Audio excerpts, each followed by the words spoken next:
శ్రీ మంగళగౌరి వ్రత కథ. ఒకప్పుడు పార్వతీదేవి అభ్యర్థన మేరకు పరమేశ్వరుడు శ్రీ మంగళగౌరి వ్రతం వృత్తాంతాన్ని ఇలా వివరించాడు.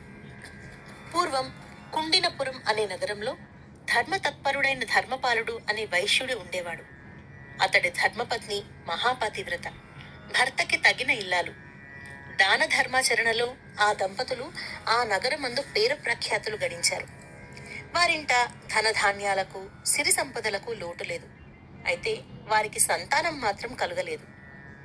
ఆ నగరంలో ఒక శివభక్తుడైన భిక్షువు మధ్యాహ్నం వేళ భిక్షాటన చేసి ఆ ఆహారంతోనే కడుపు నింపుకునేవాడు. కాని సంతానహీనులైన ధర్మపాలుడి ఇంట భిక్ష నిరాకరించేవాడు. అలా అనేక సార్లు జరిగిన తర్వాత ధర్మపాలుని భార్య ఆవేదనతో ఆ విషయాన్ని భర్తకు తెలియపరిచి, నాథా, నేను గుడ్రాలినైనందువల్ల కదా యాచకుడు నా చేత భిక్ష స్వీకరించటం లేదు అని బాధపడింది. ధర్మపాలుడు భార్యని ఓదార్చి, ఒక యాచకుడి ప్రవర్తనకి నువ్వు ఇంత బాధపడతావెందుకు? అదంతా ఆ భిక్షకుడి పటాటోపం, అంతే. నిజం తెలుసుకోవాలంటే రేపు కొన్ని బంగారు కాసులు మూటకట్టి ఇవ్వు, అతడి నిజ రూపం నీకే అర్థమవుతుంది అని చెప్పాడు. ఆ మర్నాడు ఆ ఇల్లాలు భర్త చెప్పినట్లే బంగారు కాసులు మూటకట్టి ఆ భిక్షకుడికి ఇవ్వబోయింది. భిక్షకుడు నిరాకరిస్తూ, సాక్షాత్తు శివస్వరూపులమైన మమ్ము ధనగర్వంతో అవమానిస్తావా అన్నాడు ఆగ్రహంతో. ఆ ఇల్లాలు తన పొరపాటు గ్రహించి తన దుస్థితిని ఆ సాధువుకి మొరపెట్టుకుంది. సాధువు ప్రసన్నుడై, అమ్మా, నీకు సంతానం కలిగే మార్గం ఉపదేశిస్తాను, విను. నీ భర్త నీలి వస్త్రాలు ధరించి నీలవర్ణ అశ్వంపై అరణ్యంలోకి ప్రయాణం చెయ్యాలి. ఆ అశ్వం ఎక్కడ నిలబడిపోతుందో ఆ ప్రదేశంలో తవ్వితే భూగృహ ద్వారం కనిపిస్తుంది. ఆ మార్గం వెంట అంతర్భాగంలోకి వెళితే అక్కడ స్వర్ణ దేవాలయం, దానిలో భక్తవత్సల అయిన శ్రీ మంగళగౌరీదేవి విగ్రహం కనిపిస్తుంది. నీ భర్త ఆమెని భక్తి ప్రపత్తులతో సేవిస్తే ఆ తల్లి కరుణించి మీకు సంతానాన్ని అనుగ్రహిస్తుంది అని చెప్పాడు. ఆ ఇల్లాలు సంతసించి తన భర్తకి ఆ విషయం చెప్పింది. ధర్మపాలుడు సంతసించి తక్షణం ఆ సాధువు చెప్పిన విధంగా ప్రయాణం చేసి భూగర్భ స్వర్ణ దేవాలయంలో స్వయంభూవై వెలిసి ఉన్న శ్రీ మంగళగౌరీదేవిని అనేక విధాల స్తుతించి పూజించాడు. ధర్మపాలుడి భక్తికి మెచ్చి, నాయనా, నీకు సంతాన ప్రాప్తి లేదు, అయినా నీ భక్తికి మెచ్చి నీకొక కుమారుడిని అనుగ్రహిస్తున్నాను. ఈ ఆలయం వెలుపల ఒక మామిడి చెట్టు కలదు. దాని ఫలం ఒకటి కోసి తీసుకువెళ్ళి నీ అర్ధాంగిచే భుజింపచేయి, నీకు పుత్రుడు కలుగుతాడు అని తన విగ్రహంలో నుండి దేవి వాక్కు వినిపించింది. ధర్మపాలుడు దేవికి నమస్కరించి ఆ మామిడి చెట్టు వద్దకి వచ్చాడు. ఆ వృక్షం చిటారు కొమ్మలకి మామిడి పళ్ళు కనిపించాయి, కాని చెట్టెక్కి వాటిని కోసుకునే మార్గం కనిపించలేదు. ఆ మామిడి చెట్టు పక్కన ఒక గణపతి విగ్రహం ఉంది. ధర్మపాలుడు గణపతి నాభిలో కాలు పెట్టి నిటారుగా పైకి లేచి ఒక మామిడి ఫలాన్ని కోశాడు. అంతలో, ఓరి విఘ్నాధిపతి అయిన నన్ను అవమానించావుగాన, నీకు జన్మించే కుమారుడు అల్పాయుష్కుడవుతాడు, తన 16వ ఏట పాము కాటికి గురై మృతి చెందుతాడు అన్న శాపవాక్కు ప్రతిధ్వనించింది. ధర్మపాలుడు ఖిన్నుడయ్యాడు. అతడెన్ని విధాల ప్రార్థించినా గణపతి పలుకలేదు. ధర్మపాలుడు దేవిపైనే భారముంచి నగరానికి తిరిగి వచ్చి తన అర్ధాంగి చేత దేవి ప్రసాద ఫలాన్ని భుజింపచేశాడు. దేవి ప్రసాద ఫలంగా ఆ దంపతులకు చంద్రబింబం వంటి కుమారుడు కలిగాడు. వాడికి శివుడు అనే పేరు పెట్టి అల్లారు ముద్దుగా పెంచుకున్నారు. వాడికి 16 ఏళ్ల వయస్సు వచ్చింది. ఆ సంవత్సరాంతంలోగా అతడికి సర్పగండం ఉందన్న విషయం గుర్తుకొచ్చి తల్లిదండ్రులు దుఃఖించసాగారు. వారి దుఃఖానికి కారణం తెలుసుకున్న శివుడు వారిని ఓదార్చి, తల్లిదండ్రులారా, విధి వ్రాతని విధాత కూడా తప్పించలేడు. నా కొరకు బాధపడకండి. నేనిప్పుడే బయలుదేరి కాశీయాత్ర చేస్తాను. జగన్మాతా పితరులైన విశాలాక్షి విశ్వేశ్వరులను దర్శించుకుని తరిస్తాను అని చెప్పి తన మేనమామని తోడు తీసుకుని తీర్థయాత్రలకి బయలుదేరాడు శివుడు. వారిరువురు అనేక పుణ్యక్షేత్రాలు దర్శించి కొంతకాలానికి ప్రతిష్టానపురం అనే నగరానికి చేరి ఒకచోట విశ్రమించారు. ఆ నగరంలో ప్రముఖ వర్తకుడు, ధార్మికుడైన హరిగుప్తుడికి సుశీల అనే కుమార్తె కలదు. ఆమె ఆ పిన్న వయస్సులోనే పుత్తడి బొమ్మల అద్భుత సౌందర్యంతో మెరిసిపోయేది. పైగా ఆమె మంగళగౌరి భక్తురాలు. ఈ వివరాలన్నీ సేకరించిన శివుడి మేనమామ ఆ పిల్లతో తన మేనల్లుడి వివాహం జరిపితే అతడి ప్రాణగండం తొలగిపోతుందన్న నిశ్చయానికి వచ్చాడు. అందుకు తగిన ఉపాయం కూడా ఆలోచించుకున్నాడు. దేవి భక్తుడైన హరిగుప్తుడు తమ పూర్వీకులు నిర్మించిన పార్వతీ పరమేశ్వరుల ఆలయానికి రోజు వస్తున్నట్లే ఆనాడు కూడా వచ్చి అంజలి ఘటించి, తండ్రి పరమేశ్వర, జగజ్జగన్ని పార్వతీమాత, మీ కరుణా కటాక్షం వల్ల జన్మించిన నా కుమార్తె సుశీలకి యుక్త వయస్సు వచ్చింది. ఆమెకి తగిన వరుడెవరో తెలిపి నన్ను కటాక్షించండి అని ప్రార్థించాడు. ఆ ఆలయం గర్భగుడిలో ఆ విగ్రహాల చాటున దాగి ఉన్న శివుడి మేనమామ గొంతు మార్చి, నాయనా, నీ కన్యకి తగిన వరుడు, నా వరప్రసాది, సద్వంశ సంజాతకుడు శివుడు అనువాడు తన మేనమామతో తీర్థయాత్రలు చేస్తూ వచ్చి ప్రస్తుతం ఈ నగరమందే విడిసి ఉన్నాడు. ఆ శివుడే నీ కుమార్తెకి తగిన వరుడు. తక్షణం వారి వివాహం జరిపించు అని దేవి పలికినట్లు మాట్లాడాడు. ఆ విధంగా దేవి సంకల్పం వల్ల సుశీల శివుడి వివాహం రంగరంగ వైభవంగా జరిగింది. అనంతరం సుశీల తన వివాహ సందర్భంగా శ్రీ మంగళగౌరీదేవి వ్రతాన్ని భక్తి శ్రద్ధలతో ఆచరించింది. అనంతరం నూతన దంపతులు ఏకశయ్యపై ఆ రాత్రి నిర్దించారు. ఆ అర్ధరాత్రి వేళ ఆమెకి స్వప్నంలో దేవి దర్శనం ఇచ్చింది. అమ్మా సుశీల, నీ భర్త శివుడు అల్పాయుష్కుడు. ఈ రాత్రి అతని ఆయువు తీరనున్నది. ఇంకొక ముహూర్తం తర్వాత కాలసర్పం ఒకటి అతడిని కాటు వేయడానికి వస్తుంది. నీవు ఒక కొత్త కుండని తెచ్చి దానిలో పాలు పోసి ఆ సర్పం ఎదుట ఉంచు. ఆ సర్పం పాల కోసం ఆ ఘటంలో ప్రవేశిస్తుంది. నీవు తక్షణం నీ చీర పమిట చెంగుని చించి ఆ వస్త్రంతో కుండ మూతిని గట్టిగా బంధించి దాన్ని ఒక మూలన ఉంచు.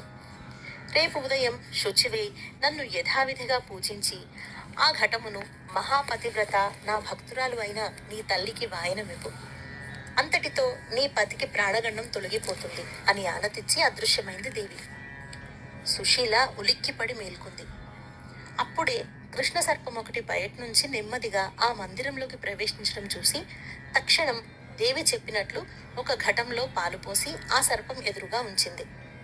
సర్పం తక్షణం ఆ ఘటంలోకి జొరబడింది.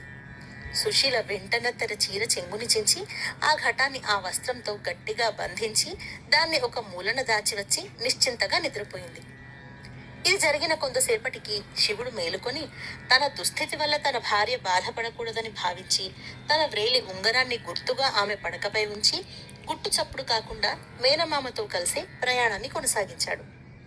తెల్లవారింది.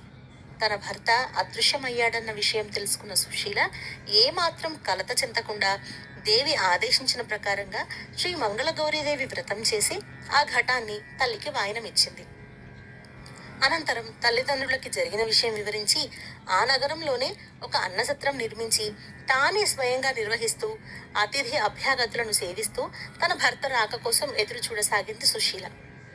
ఇక ఆనాడు మేనమామతో సహా పెండ్లి కుమార్తెను వదిలి బయలుదేరిన శివుడు కొద్ది దినముల తర్వాత కాశీనగరం చేరుకుని మణికర్ణిక ఘట్టం ముందు పుణ్యస్నానం ఆచరించి అన్నపూర్ణ, విశాలాక్షి, విశ్వేశ్వరులను దర్శించుకుని భక్తితో అనేక విధాలుగా వారిని స్తుతించాడు. అనంతరం ఆ దివ్యక్షేత్రమునందున్న డుండి గణపతి, కాలభైరవుడు తదితర దేవతలను అర్చించి ఆ తదుపరి ఆ క్షేత్రమునందున్న మహర్షులు, సిద్ధులు, సాధువులను భక్తి ప్రపత్తులతో సేవించాడు. శివుడి భక్తి తత్పరతకు సంతసించిన వారంతా అతడిని దీర్ఘాయుష్మాన్ భవ, చిరంజీవ అంటూ ఆశీర్వదించారు. కొంతకాలం తర్వాత వారు హరిద్వార్ క్షేత్రమునకు చేరుకొని పవిత్ర భాగీరథి నదిలో పుణ్యస్నానాలు ఆచరించారు. అచ్చట నివసిస్తున్న యోగుల ఆశీస్సులు పొంది మరికొన్ని పుణ్యక్షేత్రములను దర్శించాక వారు తిరుగు ప్రయాణం ఆరంభించారు. వారు మార్గమధ్యంలో ఒక అరణ్య ప్రాంతంలో విశ్రమించారు. ఆ రాత్రి శివుడికి ఒక స్వప్నం వచ్చింది. ఆ కలలో తన ప్రాణాలు తీసుకుపోవడానికి యమభటులు రాగా శ్రీ మంగళగౌరీదేవి ప్రత్యక్షమై యమకింకరులతో పోరాడి వారిని జయించి తన ప్రాణములు రక్షించి, నాయన, నీ ధర్మపత్ని సుశీల 1000 కళ్లతో నీ రాకకై ఎదురు చూస్తున్నది. నేటితో నీకు ప్రాణగండం తొలగింది. నీవు ఇక నా భక్తురాలు మహాపతివ్రతైన సుశీలని చేరి సుఖించు అని చెప్పింది. అంతట మేల్కొన్న శివుడు తన మేనమామకి తన స్వప్న వృత్తాంతాన్ని, శ్రీ మంగళగౌరీదేవి ఆదేశాన్ని వివరించాడు. అంతటా వారిద్దరూ ఆ తల్లిని అనేక విధాల స్తుతించి మరల ప్రయాణం ఆరంభించి కొద్ది రోజుల్లోనే ప్రతిష్టానపురం చేరుకున్నారు. ఆ నగరంలో సుశీల నిర్వహిస్తున్న అన్నదాన సత్రం, అతిథి పూజ గురించి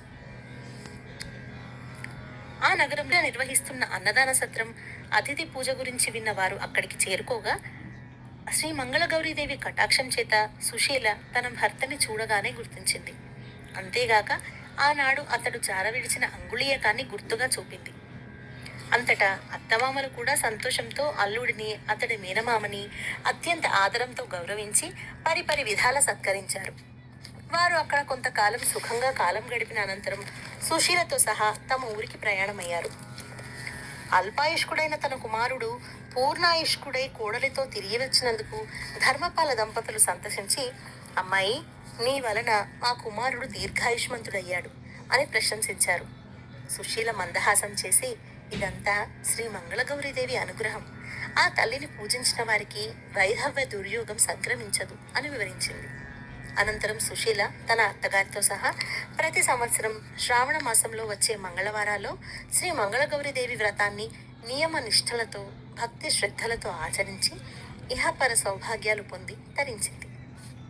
జయ మంగళం శుభమంగళం శ్రీమంగళ గౌరీకి నిత్యమంగళం.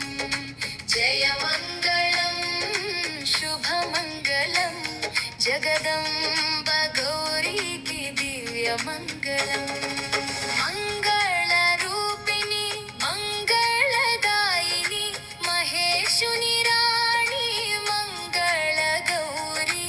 భక్తుల పాలిట భాగ్యప్రదాయిని భవాని శంకరి మంగళ గౌరీ. జయ మంగళం శుభమంగళం శ్రీమంగళ గౌరీకి నిత్యమంగళం.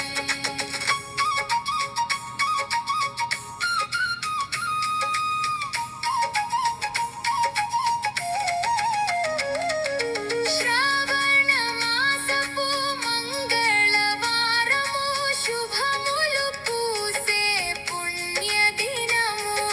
పసుపు కుంకుమల పూజలందుకొని మాంగళ్య భాగ్యము నీవే గౌరీ. జయ మంగళం శుభమంగళం శ్రీమంగళ గౌరీకి సర్వమంగళం. జయ మంగళం శుభమంగళం శివపత్ని గౌరీకి దివ్యమంగళం.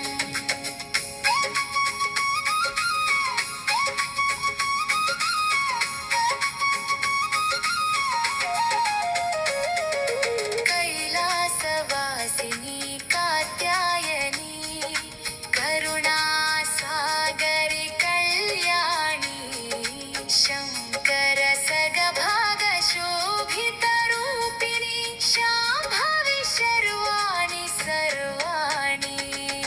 జయ మంగళం శుభమంగళం మా మంగళ గౌరీకి మహామంగళం. జయ మంగళం శుభమంగళం జగదంబిక నీకు నిత్యమంగళం.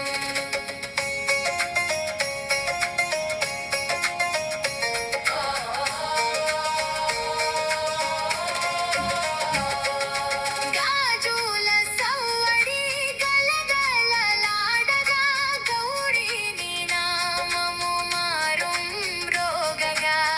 పండ్లు ఫలములు నైవేద్యములుగా ప్రేమతో స్వీకరించవే గౌరీ. జయ మంగళం శుభమంగళం మంగళదాయినికి నిత్యమంగళం. జయ మంగళం శుభమంగళం మహేశ్వరి నీకు శతమంగళం.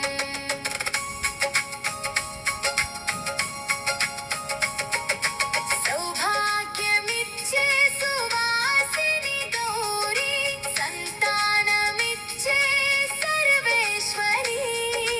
ఆయురారోగ్య ఐశ్వర్యములిచ్చే అన్నపూర్ణవో నీవే అమ్మా. జయ మంగళం శుభమంగళం సౌభాగ్య గౌరీకి సర్వమంగళం. జయ మంగళం శుభమంగళం సర్వేశ్వరి నీకు నిత్య జయమంగళం. అమ్మవు నీవే, ఆదిశక్తివి నీవే, అఖిల జగాలకు ఆధారము నీవే.